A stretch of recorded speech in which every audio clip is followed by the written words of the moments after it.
Bueno, buenos días a todos y a todas. La idea es que podamos hablar, mantener en esta charla algunas características del rol del tutor. Acá en esta charla lo que vamos a partir, digamos, vamos a partir de la idea de que el tutor y el docente son figuras similares, porque anteriormente el tutor estaba como más relegado a una figura de casi como presentar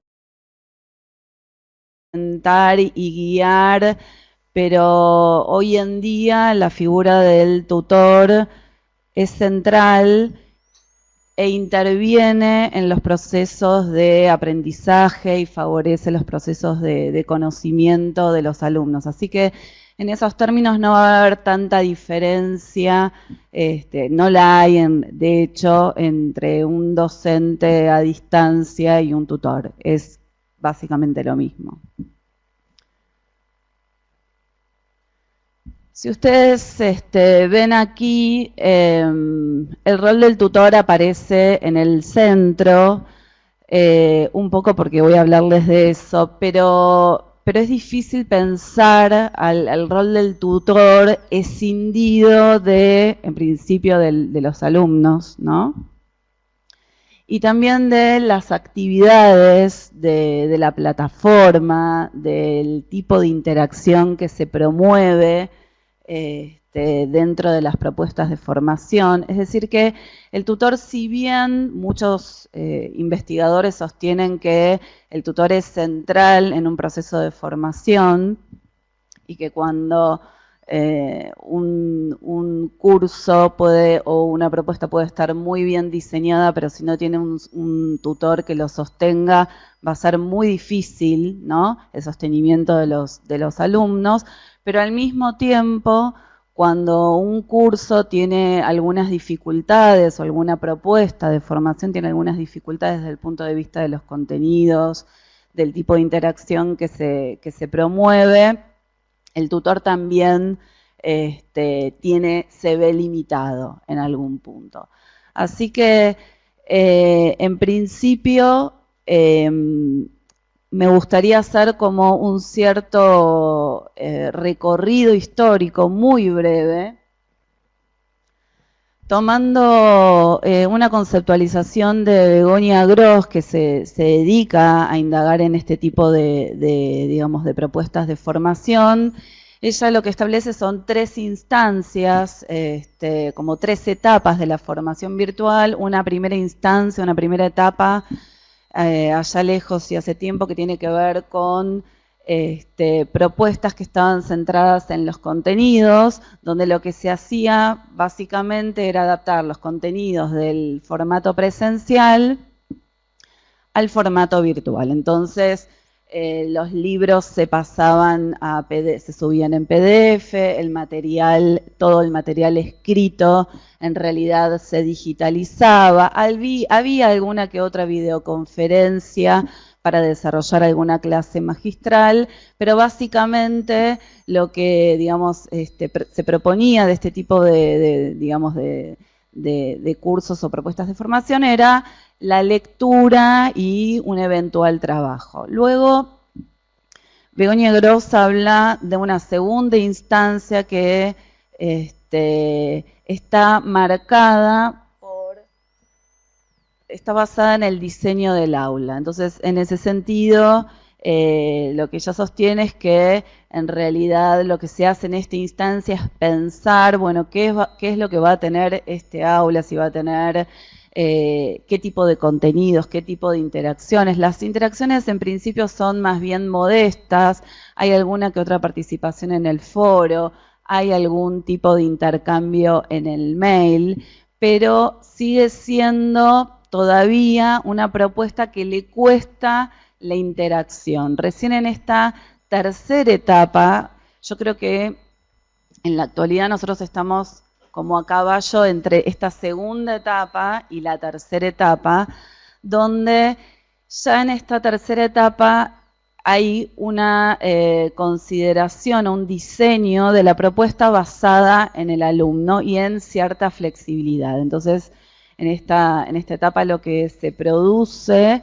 es un montón de propuestas donde se diseñan en función de lo que se quiere, digamos, enseñar. Entonces tenemos simulaciones, podemos tener videojuegos. Los propios docentes y los propios alumnos a veces en conjunto construyen los contenidos y a veces construyen los programas, algo que nos puede parecer un poco descabellado en principio, pero hay propuestas donde los estudiantes, en función de una base que proponen los tutores, terminan diseñando o eligiendo cuáles son los contenidos del programa en función también de sus intereses, ¿no? Es una etapa de la formación que está basada también o concibe también el aprendizaje móvil, ¿no? Esta cosa que se produce, esta ubicuidad que se produce gracias a los dispositivos, a los celulares y a todos los dispositivos móviles que permiten conectarse desde cualquier lugar en cualquier momento. Requiere sí un tipo de flexibilidad y una cantidad de tutores y recursos humanos porque justamente esta flexibilidad de adaptar la propuesta a los alumnos, considerando también sus propios intereses y esta cuestión de ir en el momento construyendo aquello que van a ir aprendiendo, requiere, por supuesto, de muchas personas que estén ahí asistiendo, ayudando y guiando. Así que, en principio, a mí me gustaría hablar más que de una propuesta centrada en el alumno, me gustaría pensar en una propuesta centrada en la interacción entre el docente tutor y los alumnos, ¿no? Porque me parece que el alumno no aprende solo, porque si no haría un curso autoasistido, y al mismo tiempo tampoco puede depender solo de lo que ofrezca el tutor. De modo que esa interacción me parece que es clave para entender el rol del tutor. Bueno, ¿cómo pensamos, para aquellos que todavía, o los que tienen muy poca experiencia en propuestas a distancia, una gran diferencia entre el rol del tutor o del docente a distancia y el docente presencial es que la posibilidad de dar una clase magistral o de poder hablar, como estoy hablando yo en estos momentos, es muy difícil. O no es que sea difícil en términos tecnológicos, sino que empieza a perder un poco el sentido. ¿Por qué? Porque más allá de que pueda haber videoconferencias desde ya y que pueda haber videos, a lo que me refiero es que este tipo de explicación de los contenidos pierde un poco el sentido porque los contenidos ya están en un ámbito virtual, están ahí disponibles, de modo que y de manera asíncrona, o sea, los contenidos se suben y el alumno tiene la posibilidad de leerlos, con lo cual esto plantea un interrogante y es ¿qué es lo que tiene que hacer el docente? Porque si ¿qué es lo que tiene que hacer el alumno en realidad? Porque si los contenidos están presentes, lo que nos queda por el gran desafío es, bueno, ¿qué va a hacer ese alumno con esos contenidos que están ahí? Y que están ahí, pero también están fuera de lo que se supone que es el aula virtual, porque el alumno se conecta con otro tipo de contenidos y puede buscar otro tipo de recursos que pueden ampliar aquello que se le ofrece al alumno. Entonces, en ese sentido, así como el rol del docente es diferente, por un montón también de otras cuestiones que les voy a mencionar, el rol del alumno también es diferente. En un ámbito presencial, la no participación podría llegar a presentarse de manera de lo más natural, porque no siempre lo que se considera como un buen alumno, es decir, aquel que en los exámenes o en los trabajos finales aprueba, no necesariamente tiene que participar en clase, aun cuando el docente evalúe esa participación o la contemple. En un ámbito virtual, la participación es requisito.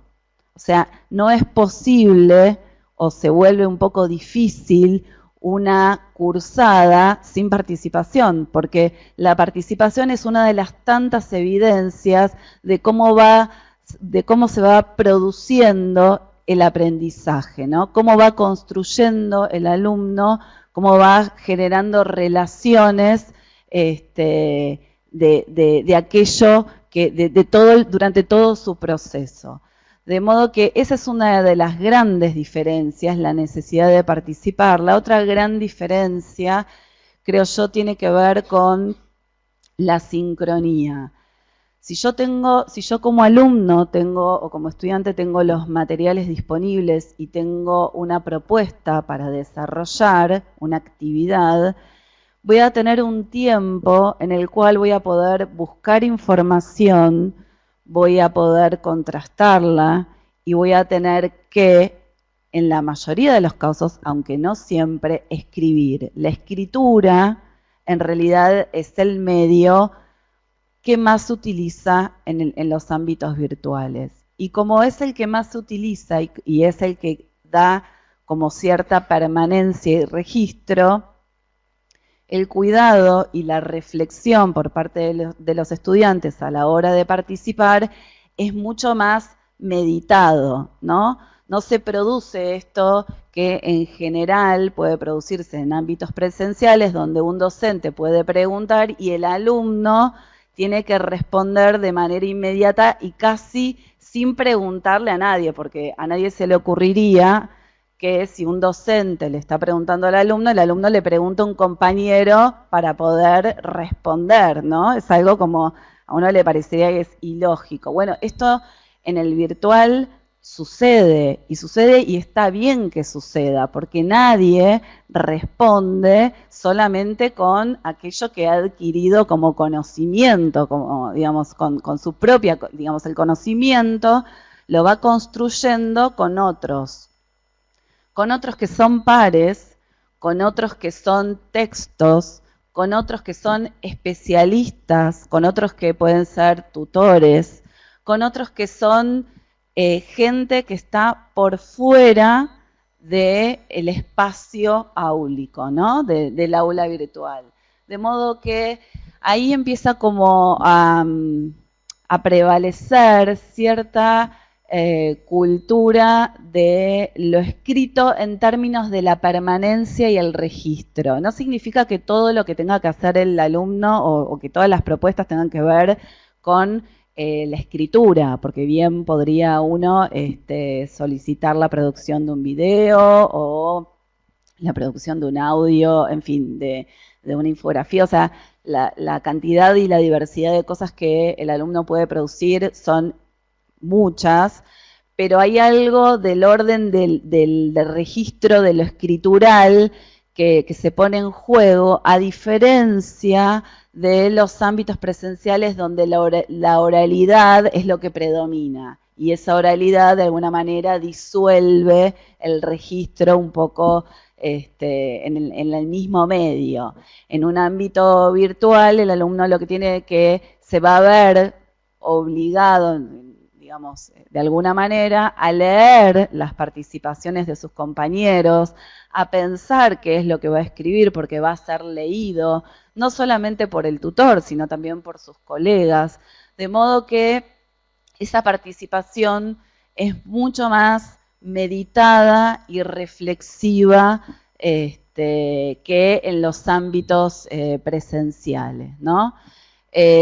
Con esto no es, digamos, el foco pensar la presencialidad, sino precisamente pensar qué tipo de características tiene esta virtualidad que lo hace tan diferente, y que no es solo, y que no es, en realidad no es que no es solo, sino que no es la clase presencial, pero a través de la web, ¿no? Y así como los tutores y docentes ya no son lo que eran en el ámbito virtual, los tiempos tampoco son lo que eran, lo que son en realidad en el ámbito presencial. ¿Por qué? Porque hay cierta asincronía que permite esta reflexión que estábamos mencionando, porque no todos tienen que hacer, no necesariamente todos tienen que hacer al mismo tiempo una misma actividad. Los tiempos en la virtualidad son otros, porque en general los estudiantes o bien pueden, digamos, el proceso de formación puede ser central, pero en general muchas veces los procesos de formación se complementan con actividades laborales o con otro tipo de, con actividades familiares o con un desarrollo de una multiplicidad de actividades que hacen que, por ejemplo, el tiempo de conexión en una plataforma pueda ser muy diferente al de sus compañeros. Entonces alguien se puede conectar a las 3 de la mañana y no pasa nada. Y alguien puede intervenir mientras está haciendo otro tipo de cosas, y lo que se va a juzgar no va a ser qué es lo que está haciendo mientras genera su participación, sino la calidad de la participación. Y eso en el presencial, digamos, uno no puede estar hablando con alguien sin mirarlo a la cara, aunque uno podría estar mirando un celular, pero de alguna manera, y esto también está vinculado con el espacio también configura el tipo de interacción. Así como veíamos hace dos diapositivas este espacio en hileras que tiene que ver con la presencialidad, uno a veces piensa, digamos, ya está bastante estudiado que la arquitectura digamos, del escolar o de una institución, de alguna manera promueve un tipo de interacción. Supone un docente que está al frente, mismo este espacio, supone que yo soy la que tengo el conocimiento sobre cierto campo y que les estoy diciendo a ustedes que están ahí sentados mirándose la nuca, ¿no? Donde acá la que tiene habilitada la palabra soy yo, que tengo el micrófono y estoy un poquito más elevada para que ustedes puedan ver.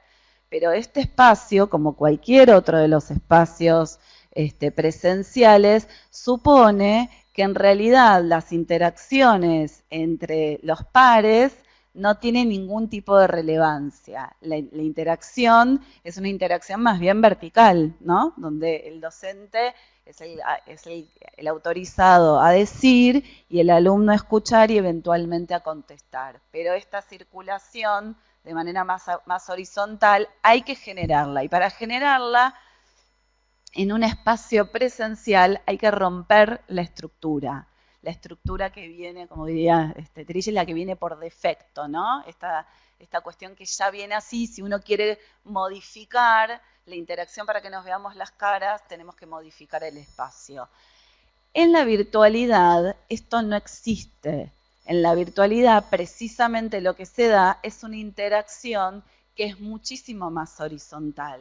No, si bien está la figura del tutor que va moderando, va guiando y que se supone que es el que, digamos, va a estar ahí mediando las intervenciones y que va a tener como cierto saber que los estudiantes no tienen, en realidad los estudiantes hoy, digamos, tienen la posibilidad de interactuar, de poder presentar nuevos contenidos que no se les ha ofrecido en el desarrollo del curso, puede buscar, puede contactarse con otros especialistas, que son palabras autorizadas, y puede traer esas voces, de modo que la virtualidad, y esto un poco también con lo que venía diciendo Grisela al comienzo, no es o las tecnologías no son una herramienta que se le agregan a algo que preexisten, sino que de alguna manera configuran este espacio.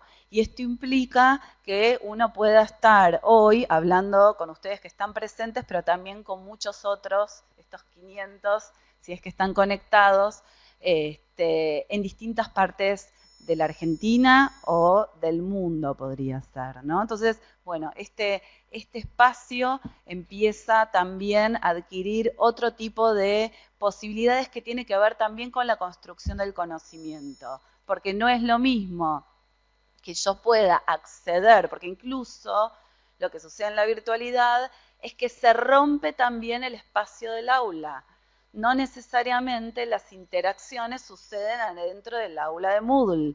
Uno constantemente sale del aula y los tutores y las propuestas muchas veces promueven la producción de otro tipo de actividades para poder traer todo el tiempo y hacer como una especie de intercambio donde las fronteras ya casi que son inexistentes, son como muy permeables. Por supuesto que desde las propuestas se le pide, desde la interacción se pide que quede registro en la plataforma. Ahora, las interacciones, la riqueza de las interacciones se da precisamente por esa multiplicidad que ocurre dentro y fuera de la plataforma, ¿no?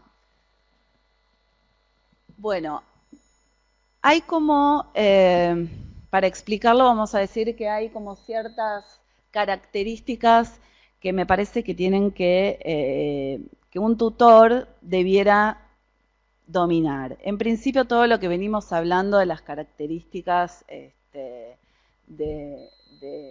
las dinámicas virtuales, un tutor tiene que conocerlas, ¿no? ¿Cuáles son las posibilidades que brindan y cómo funciona esta virtualidad que difiere de la presencialidad?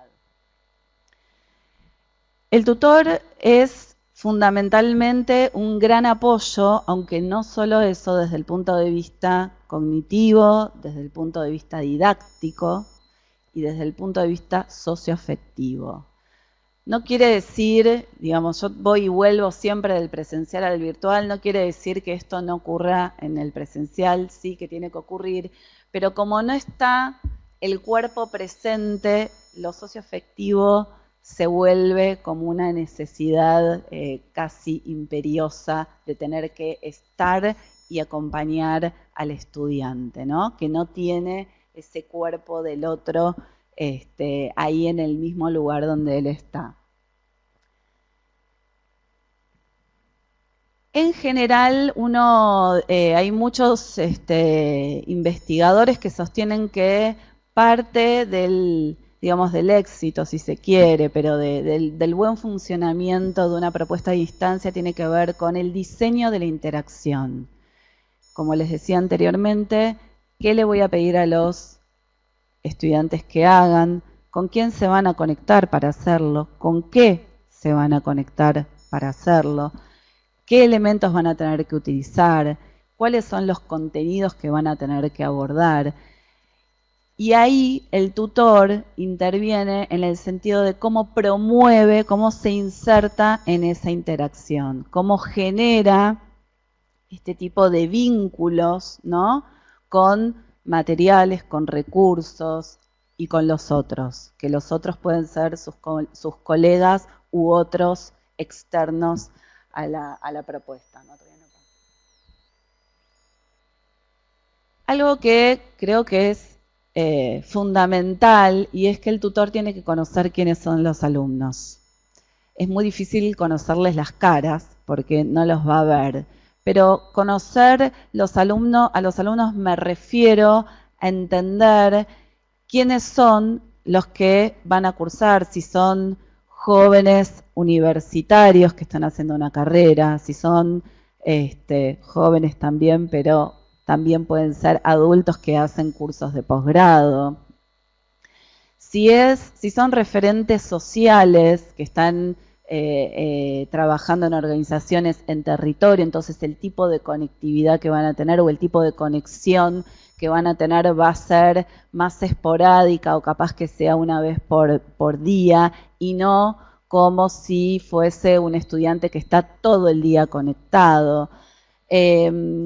si los estudiantes son residentes en ciudades, en centros urbanos desarrollados, o si están en las periferias, si están en ámbitos rurales, si pertenecen a nuestro país, si pertenecen a otras provincias de nuestro país, de nuestro país con otras culturas, con otras prácticas, con otros consumos culturales. Me parece que eso es fundamental para saber a quién le estamos hablando. No quiere decir que eso lo podamos, digamos, algo de esa información uno la puede tener a priori cuando se inscriben, pero hay algo también que se va a ir dando a medida que van transcurriendo las semanas. Uno va viendo en función también de la interacción y lo que va comentando, uno va a ir viendo cuáles son las realidades o cuáles son los contextos de estos alumnos, ¿no? Y no quiere decir que uno, o también puede ser alumnos docentes, que puedan ser colegas nuestros. Esto no quiere decir que sea excluyente, o sea, que un docente no pueda ser un alumno de posgrado o un joven universitario, digamos, no tiene que ver con eso. Lo que digo es que uno debe conocer como ciertas cuestiones de contexto, porque uno después va a tener que lidiar y acompañar a ese sujeto. Entonces, también lo que ocurre en general en muchas propuestas es que los públicos son heterogéneos y esto afecta también en el sentido de cómo va a ser la cursado, porque hay algunos que tienen mayor manejo de lo que tiene que ver con la parte tecnológica, si se quiere, con la parte instrumental, y otros no. Algunos van a tener un mayor dominio del contenido y otros no. Esta disparidad, esta diversidad casi que es constitutiva de los públicos. Los públicos en general no son tan homogéneos, ¿no? No es como, digamos, en los ámbitos presenciales donde más o menos, por supuesto que no son homogéneos, lo que pasa es que tienden a homogeneizar. En una cursada a distancia uno tiene que considerar mucho más esta disparidad de, digamos, de conexión, de cuestiones técnicas, de saberes, de saberes sobre determinado campo, porque va a afectar también el tipo de cursada y el tipo de interacción que tiene un tutor en relación a ese alumno. Pongo también el diseño y el desarrollo de la propuesta. Yo no lo voy a desarrollar, lo va a desarrollar algún otro colega, esta temática, pero a veces los tutores muchas veces diseñan y desarrollan las propuestas de formación y otras veces no. Y eso plantea como una gran diferencia porque claramente el tutor o el docente que desarrolla los contenidos y las formas de interacción tiene como más aceitado lo que va a ser la tutoría, ¿no? Cuando el tutor o el docente no es el que desarrolla los contenidos, pues tendrá que trabajar con una coordinadora o con un coordinador de tutores, con especialistas, con tecnólogos educativos, en fin. En definitiva, digamos, esto también es algo a tomar en cuenta. La realidad es diversa. Hoy en día tenemos propuestas de formación donde hay tutores que no son especialistas en campos disciplinarios y aún así pueden hacer una buena tutoría, y después tenemos tutores que son también los que diseñan las propuestas de formación. Otra de las cuestiones también que tiene otra de las actividades que tiene que desarrollar el tutor tiene que ver con la evaluación, ¿no? Que eso tampoco lo voy a desarrollar yo, pero es parte de una de las instancias que no es una instancia, no son solamente trabajos, sino que es todo el trayecto que va realizando el alumno. Entonces ese seguimiento es muy distinto al que puede darse en el ámbito presencial, dado que no son solamente los trabajos que presenta, sino cómo es esa interacción en el foro, cómo es la calidad de esa participación, etcétera, etcétera. Pero bueno, eso lo va a tomar otra compañera en la jornada de mañana. Y el otro tema importante tiene que ver con la propia evaluación, no solamente con la posible autoevaluación del estudiante, que eso sí puede suceder, sino también con la propia evaluación que vamos a retomar al final de nuestra actividad, ¿no? del tutor. desde ya el tutor tiene que poder acompañar, tiene que poder guiar, tiene que poder contextualizar, ahora vamos a desarrollar, pero tiene que favorecer los procesos de aprendizaje del estudiante. Y para eso, bueno, hay algunas estrategias que les voy a comentar.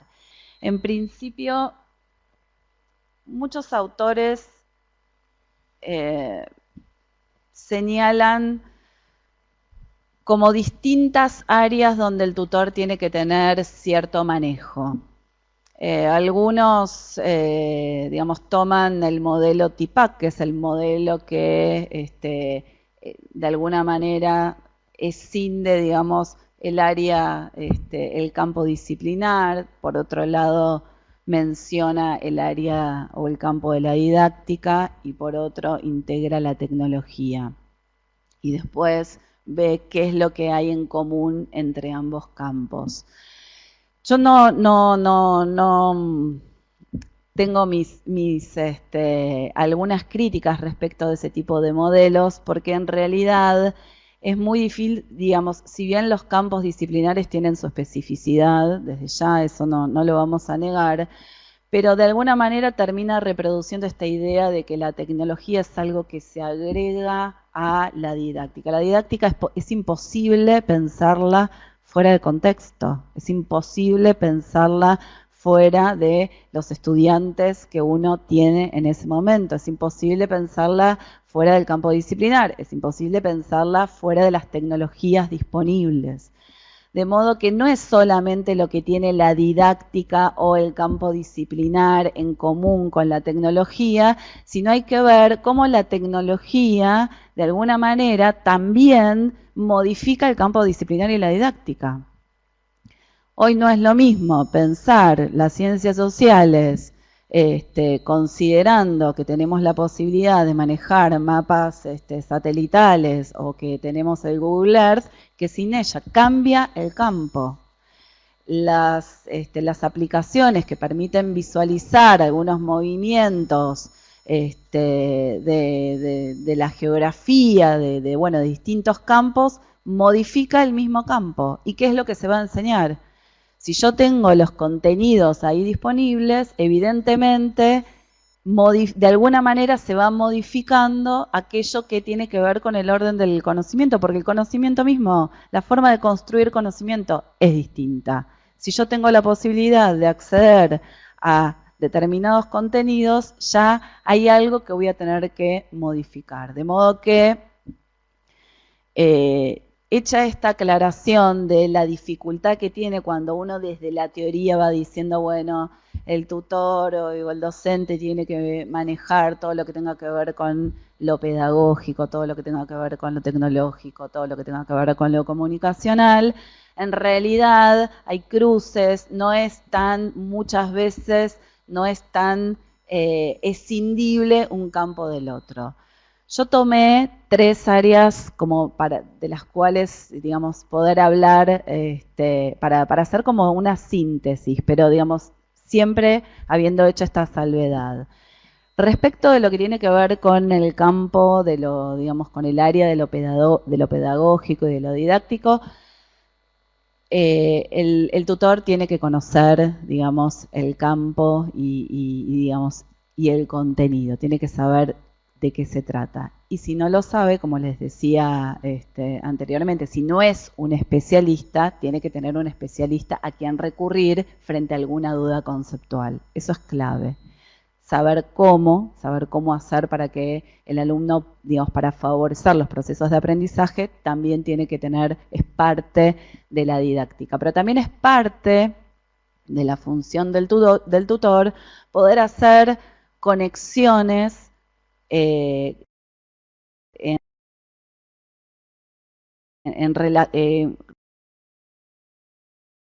respecto de los contenidos y respecto de las participaciones. Y para hacer esas conexiones es necesario que conozca el campo, ¿no? Que lo maneje y que esté actualizado. Porque no hay peor, porque hoy en día, digamos, si uno no está actualizado, siempre cualquiera que está ahí, digamos, y esto me refiero a los alumnos tienen toda la posibilidad de actualizar cualquier dato que yo pueda estar diciendo en estos momentos. Yo puedo decir, bueno, el porcentaje de tal o cual, o la perspectiva de tal autor, y otro alumno me dice, no, pero mire que el porcentaje es tal otro, la perspectiva en realidad se complejizó porque hay un nuevo autor que habla de tal o cual. Entonces, las tecnologías promueven esto, la necesidad de estar todo el tiempo aprendiendo, ¿no? Entonces, eso por un lado. Por otro lado, lo que tiene que ver con el campo de la tecnología, digamos, no es necesario que un tutor sea un experto, un técnico que conozca absolutamente todo de la plataforma, pero sí tiene que saber respecto de la plataforma qué posibilidades le brinda, cuáles son las formas de transitar esa plataforma, porque si no, digamos, está con estudiantes que no los tiene ahí para enseñarle, están lejos. Y si bien las plataformas siempre tienen técnicos y tienen asesores que pueden ayudar para generar una mayor navegabilidad, para mejorar la funcionalidad, lo cierto es que el tutor tiene que tener en cuenta cuáles son las posibilidades que permite esa plataforma para la interacción, porque no es lo mismo hacer una propuesta en una wiki, donde, digamos, se va a generar un tipo de dinámica muy diferente a que si se propone participar de un foro o que si se propone subir una tarea de manera individual. Son tipos de interacciones completamente diferentes. Entonces, de alguna manera, el tutor tiene que conocer y manejar la plataforma. Lo mismo con las aplicaciones que pueda llegar a incluir en las propuestas de formación. Porque no todas, en general, digamos, hay muchas propuestas que no se basan en texto y una discusión en el foro y trabajos, sino que también requiere de la utilización de distintas aplicaciones o de producir un video o de subir, digamos, cómo hacer para subir un video a YouTube. Infinidad de propuestas de producción que uno puede plantearle a los estudiantes. Entonces, si nuestra pregunta es, ¿qué le vamos a proponer a los alumnos que hagan? Y la propuesta es que, por ejemplo, produzcan algún video, algunas nociones, sin ser Spielberg, algunas nociones de edición de video, por más que el producto que se requiera no tenga que tener la calidad, digamos, una calidad narrativa y visual y estética, digamos, profesional, porque no se trata de eso, sí se trata de poder entender qué sucede en el proceso de edición, ¿no? ¿Qué pasa cuando conecto dos imágenes para decir algo? Bueno, ese proceso no es un proceso solo técnico, es un proceso de sentido. Si yo no atravieso como tutor ese proceso, jamás voy a darme cuenta y al mismo tiempo uno está diciendo, hay algo ahí de la teoría que termina por necesitar de la práctica. O sea, necesito transitar por la experiencia de haber tenido que unir dos imágenes para tratar de decir algo, de ponerle audio a algo para tratar de ver qué diferencia hay si le pongo una música tétrica o si le pongo un diálogo o si, ¿no?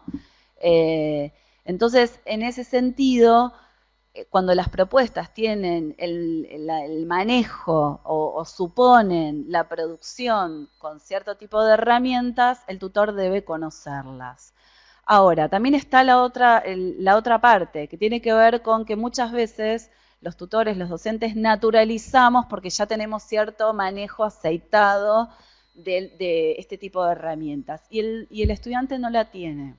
Entonces, ahí el proceso es inverso. Ahí el proceso es, bueno, me tengo que poner en el lugar del estudiante, hacer ese paso a paso con ojos renovados para ver qué es lo que le está sucediendo a un estudiante que, por ejemplo, no pudo empezar o tiene problemas de edición o no pudo loguearse, no ya en la plataforma, sino con alguna aplicación. Entonces, eso nos requiere hacer muchas veces el proceso inverso, ¿no? De, bueno, seguir el paso a paso, y es difícil porque no lo tenemos al alumno al lado. Entonces hay que estar todo el tiempo tratando de utilizar otros medios para poder comunicarse con el otro y para que el otro me explique qué es lo que está viendo, ¿no? Y eso también es un gran desafío y una apuesta de comunicación, donde ahí la tecnología y la comunicación empiezan, o ya venían, en realidad bastante imbricadas. El tercer aspecto que me interesa mencionar tiene que ver con la comunicación. No es el tercer aspecto por una cuestión de importancia, sino porque quería pasar estos dos del ámbito de lo pedagógico para abocarme en lo que tiene que ver con la comunicación. En realidad, en la comunicación, el foro es uno de los espacios donde el tutor despliega, ¿no? Donde generalmente se despliega esta interacción. Por supuesto que hay otros espacios donde uno puede interactuar, hay múltiples, pero el foro es donde se concentra, ¿no? En general, cierto tipo de diálogo. A veces puede haber foros que son de dudas y consultas, pero muchas veces hay foros donde son de debate, ¿no? Y donde se construye algo que no se construye en ningún otro lugar. En principio, el medio para interactuar en un foro es la escritura.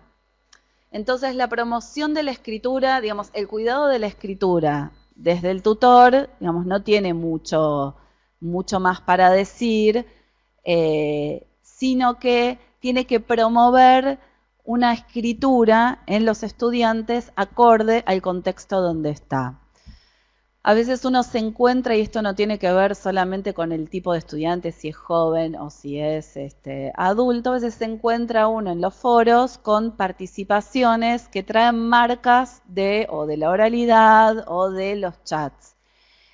Que, digamos, escribir de manera abreviada o con algunas maneras, digamos, como usamos nosotros habitualmente en los medios informales, no está mal, no es que esté mal o que esté bien, está perfecto, todos hacemos nuestras escrituras que nos entendemos, pero cuando estamos en un ámbito de cierta formalidad, tenemos que promover una escritura que esté acorde a ese tipo de formalidad, ¿no?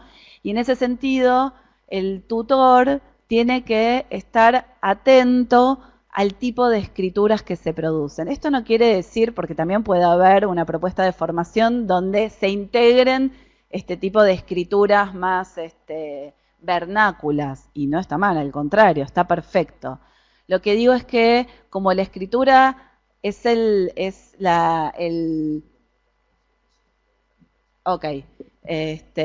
como la escritura es un medio, digamos, fundamental, hay que tener cierto cuidado. Voy a ir rápido para ir haciendo un cierre. El tono también tiene que ver con algo que es fundamental para cuidar en el tutor. Un tono que puede resultar soberbio es contraproducente, irónico puede ser excluyente. O sea, uno tiene que tratar de ser lo más amigable posible para tratar de marcar, guiar a los estudiantes, ¿no?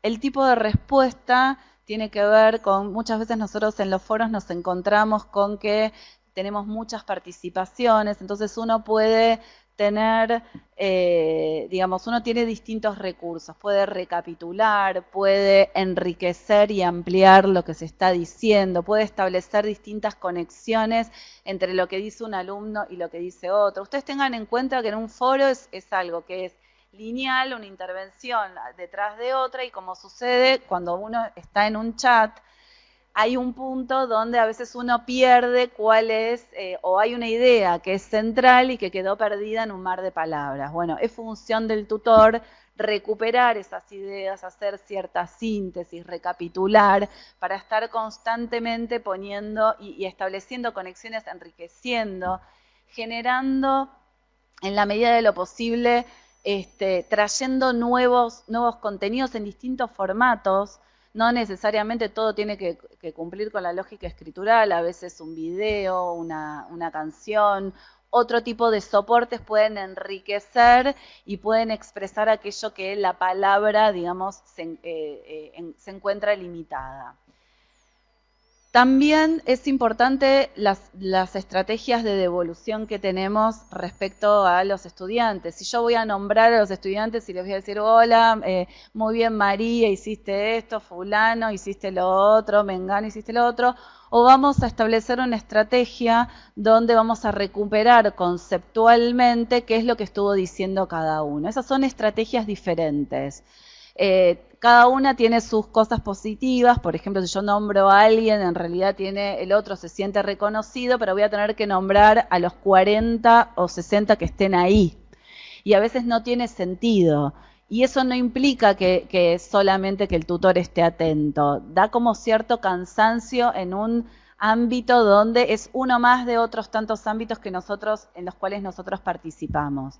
Entonces, en general uno tiene que optar, bueno, ¿qué estrategia voy a utilizar? Bueno, capaz que recuperar conceptualmente, ampliar es una de las buenas estrategias. La pregunta también es una buena estrategia. A veces uno necesita aclarar o hay un concepto que es erróneo y a veces la manera de poner en evidencia sin tanta exposición, ¿no? Sin marcar el error como algo malo, sino como algo que uno debe, digamos, enmendar con la pregunta para pedir una aclaración, para pedir ejemplos, para lograr la participación de los más rezagados, es una buena estrategia que uno tiene que implementar.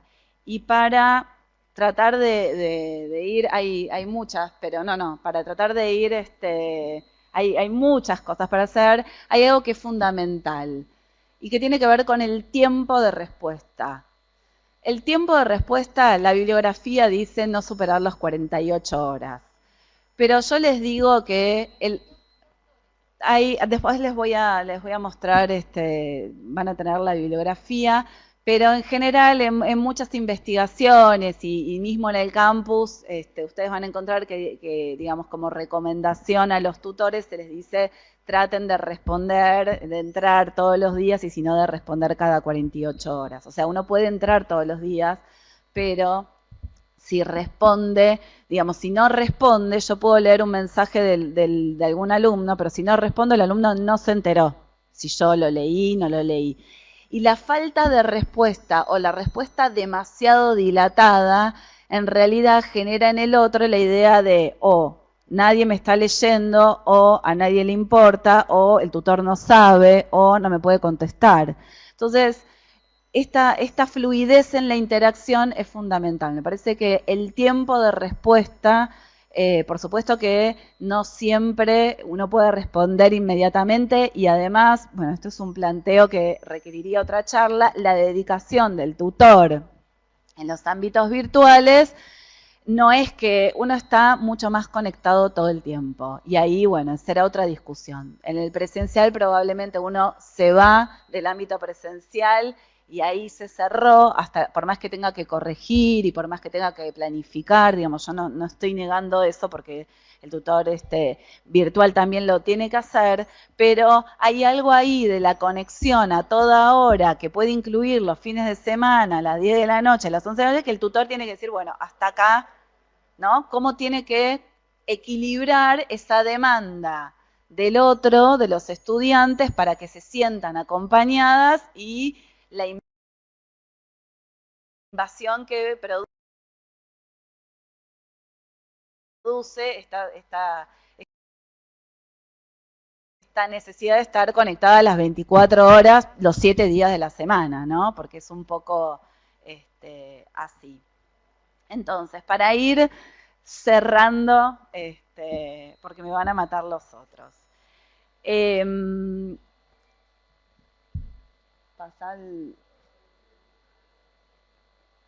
A mí me parece que la tutoría, como un montón de propuestas, tiene que ver con una puesta a prueba. No es que hay un modelo para ser tutor que uno va a seguir, digamos, sea el contexto que sea. No, la verdad es que la tutoría se va produciendo a medida que se va transitando. Y los públicos no son los mismos. El público me refiero a los estudiantes. Los contextos no son los mismos. Entonces, eso de alguna manera modifica el rol del tutor. Incluso el contexto político en que se produce una propuesta. No es lo mismo porque altera las construcciones de sentido. Entonces, ahí hay algo que si bien uno está dando como ciertos tips de cómo hacer para ser un buen tutor, en realidad hay algo que uno tiene que poner a prueba y que tiene que ver con generar instancias de reflexión acerca de lo que uno está haciendo. En una tesis de investigación que tuve que hacer para mi maestría, construí una categoría que me parece que conceptual, que podría ir bastante bien con esto que les estoy diciendo, que tiene que ver con la zona deliberada.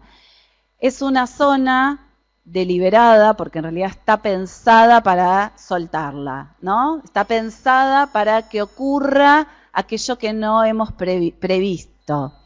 Y es la zona donde muchos docentes, cuando uno los va entrevistando en sus clases, comentan que los momentos de mayor riqueza tienen que ver cuando surge aquellos que no habían previsto. Esos son los momentos donde ellos sienten que la propuesta que llevaron a cabo tuvo un sentido. Pero tuvo un sentido no porque coincidió con el sentido que había previsto, sino porque se modificó. Porque aprendió algo que no había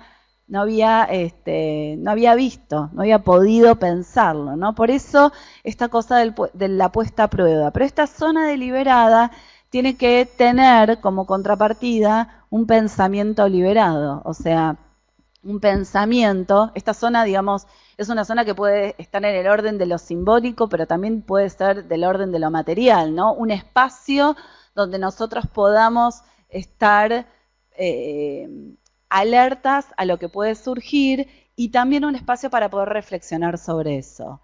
Los docentes muchas veces tenemos un montón de saberes que no los tenemos sistematizados, pero los tenemos como muy incorporados y naturalizados. Poder dar cuenta de estos saberes es algo que enriquece la función de la tutoría. Y para finalizar, a mí me parece que la tutoría es el espacio donde uno da cuenta que la construcción del conocimiento es algo que se da en el orden de lo social, ¿no? Que el conocimiento se construye con otros, de manera colaborativa. Y esto no es una declamación, es algo que ocurre de este modo. Cuando yo me conecto con otros, cuando tengo que trabajar con pares que no conozco y tengo que negociar sentidos para hacer un trabajo a distancia, donde lo único que media es la palabra, se vuelve todo un desafío y da cuenta de cómo ese conocimiento tiene que ver precisamente con esta interacción social y colectiva en pos de la construcción del conocimiento y del aprendizaje. Así que bueno, eso. Bueno, muchas gracias, Natalia, y ahora vamos a dejar 5 minutos para preguntas. Un aplauso, sí. Gracias. Que las pueden hacer desde acá y también nos van a hacer algunas preguntas por la videoconferencia, así que ¿alguien quiere hacer alguna pregunta?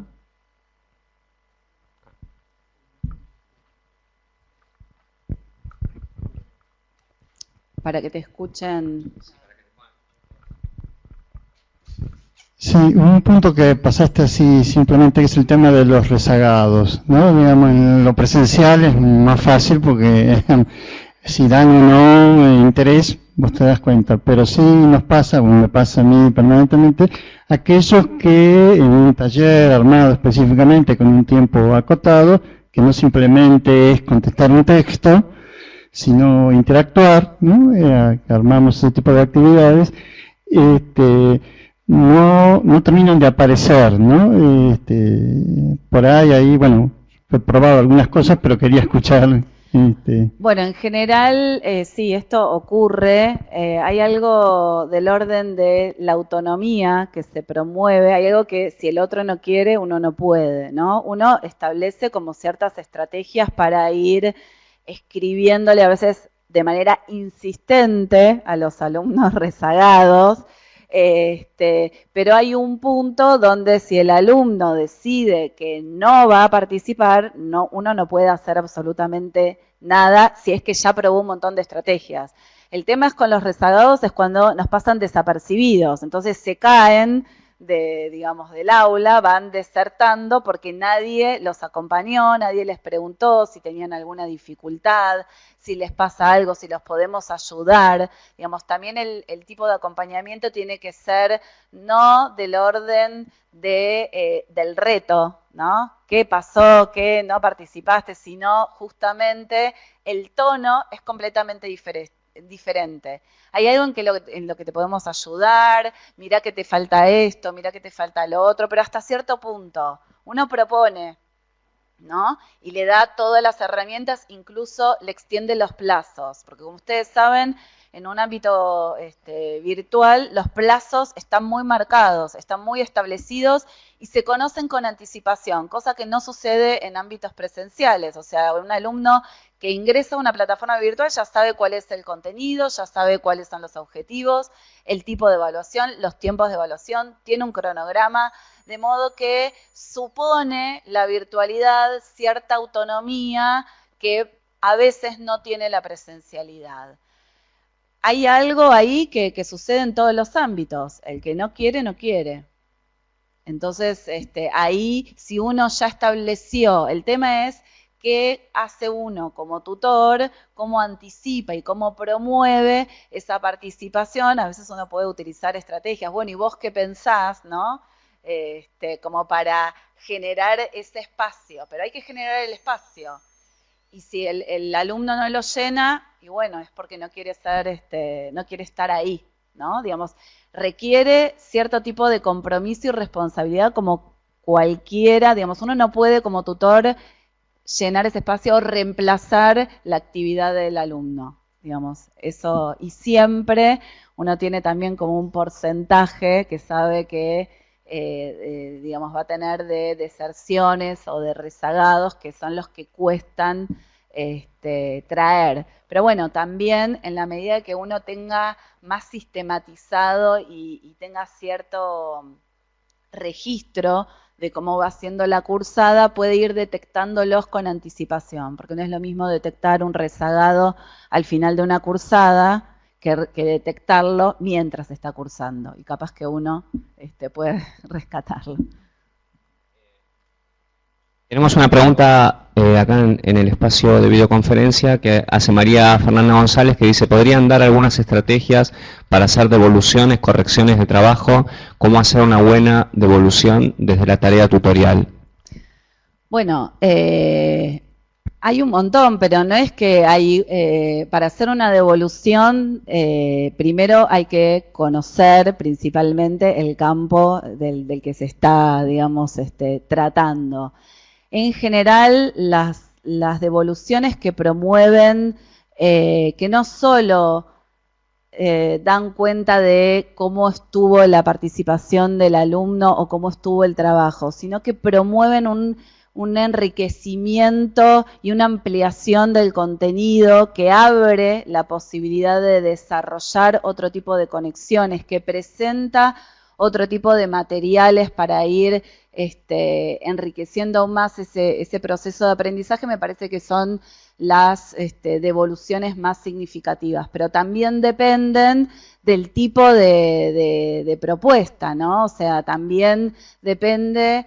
la devolución depende de la propuesta que uno formule, ¿no? A veces uno formula una propuesta en un foro y el foro empieza a reiterarse, las participaciones empiezan a reiterarse. Entonces la pregunta que uno tiene que hacerse es si no tiene que abrir un nuevo hilo de conversación, si no tiene que generar otro tipo de un nuevo debate, sino tiene que seguir una línea planteada. Entonces, las estrategias también dependen y son complejas y variadas, pero yo diría que siempre tienden a complejizar y hacer más rico lo presentado o lo construido por el alumno, ¿no? Por el estudiante.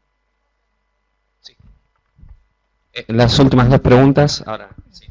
Hola. Hola. Quería saber, como participante en foros, las participaciones que son demasiado largas y que son tratados y que uno tiene que leer las participaciones de 40 compañeros. Sí. No sé, nunca vi que las cortaran, pero quería ver si se puede o cómo. No se cortan, porque bueno, ahí uno es como... Uno a veces, por ejemplo, pide trabajos que no excedan un límite de extensión, porque, bueno, por distintos motivos. Uno podría, capaz, cuando, por ejemplo, hay intervenciones que se hacen dentro del foro y hay intervenciones que se hacen por correo interno. Cuando uno le dice a alguien, sé más breve, en realidad uno tiene que estar suficientemente seguro de que ese poder de síntesis no está coartando cierto tipo de desarrollo de idea. Entonces, uno no es que puede decir para todos, bueno, es un embole, no tengo tiempo, escribís mucho. No, hay que ver el tipo de fundamentación, cómo se arma esa respuesta, que entiendo que puede ser un poco tediosa para los alumnos, sobre todo, porque los alumnos tienen esta mirada de, bueno, yo participo, leo un poco, pero no me voy a leer las 80 intervenciones.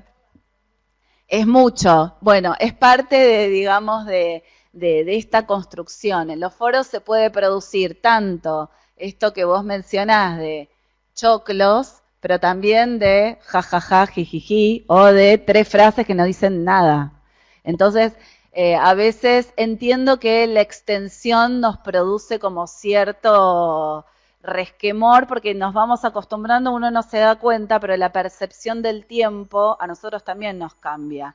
Y lo que antes nos parecía que estaba bien, porque seguramente 5 años antes una participación tan extensa no te hubiese parecido un horror, hoy en día uno está tan interpelado por tantas cosas que en realidad tiene poco tiempo para todo. Entonces exige la extensión. Yo capaz que me centraría en qué dice eso que está diciendo y cómo argumenta y cómo construye esa argumentación.